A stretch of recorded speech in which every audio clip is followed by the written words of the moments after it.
NBR ভেঙে দুটি বিভাগ করা হলেও রাজস্ব আদায়ে এর কোনো প্রভাব পড়বে না এবং সংস্থাটির কর্মকর্তাদের এতে দুশ্চিন্তার কিছু নেই বলে জানিয়েছেন অর্থ উপদেষ্টা ডক্টর সালেউদ্দিন আহমেদ।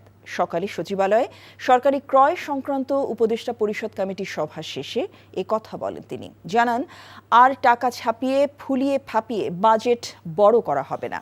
রিপোর্ট করছেন রকুনউদ্দিন। জাতীয় রাজস্ব বোর্ড এনবিআর ভেঙে রাজস্ব নীতি ও রাজস্ব ব্যবস্থাপনা নামে দুটি বিভাগ সৃষ্টি করে সোমবার রাতে প্রজ্ঞাপন জারি করেছে সরকার। আইএমএফের শর্ত মানতে ও তাদের মতামত উপেক্ষা করে এমন সিদ্ধান্ত দাবি করে আগে থেকেই এই প্রস্তাবের বিরোধিতা করে আসছিলেন আয়কর ও কাস্টমসের কর্মকর্তাদের অনেকে। মঙ্গলবার সচিবালয়ে সরকারি ক্রয় সংক্রান্ত উপদেষ্টা পরিষদ কমিটির সভা শেষে এ বিষয়ে সাংবাদিকরা জানতে চান অর্থ উপদেষ্টার কাছে। এনবিআর এর আপনার করার চিন্তা করার দুশ্চিন্তা করার কোনো কারণ নেই। ওদের সাথে যে আলাপ করি না তা না, কারণ আলাপ যদি মনে করেন এনবিআরে হাজার হাজার কর্মচারী সদস্যের সাথে আলাপ করে তা না, যারা মেম্বার সদস্য ডেফিনেটলি তাদের সাথে আলাপ করে।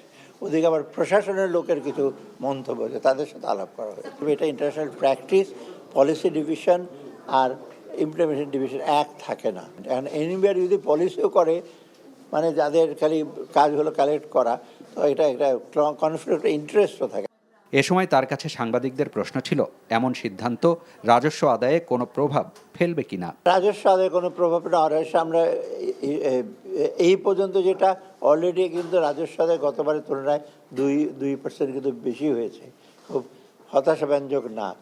আসছে বাজেট কেমন হবে তা নিয়েও ধারণা দেন অর্থ উপদেষ্টা। বড় বড় মেগা প্রজেক্টে ধার করে ডেফিসিট দিয়ে এগুলি করব না, এবং ব্যাংক থেকে বড়োইং করে বিরাট তারপর টাকা ছাপিয়ে আমরা এগুলো বাজেটটা বাস্তবায়ন করে। আগামী অর্থ বছরের বাজেটে কিছুটা ঘাটতি থাকবে, তবে তা পূরণ করতে বিশ্ব ব্যাংক সহ বেশ কয়েকটি প্রতিষ্ঠানের সাথে আলোচনা চলছে বলেও জানান অর্থ উপদেষ্টা। রকুনউদ্দিন, এনটিভি নিউজ, ঢাকা। বান্ডেল থাকলে প্রতি সেনমানিতে টাকা বাঁচবে। বিকাশ সেনমানি বান্ডেল কিনে জিতুন প্রতি লেনদেনে।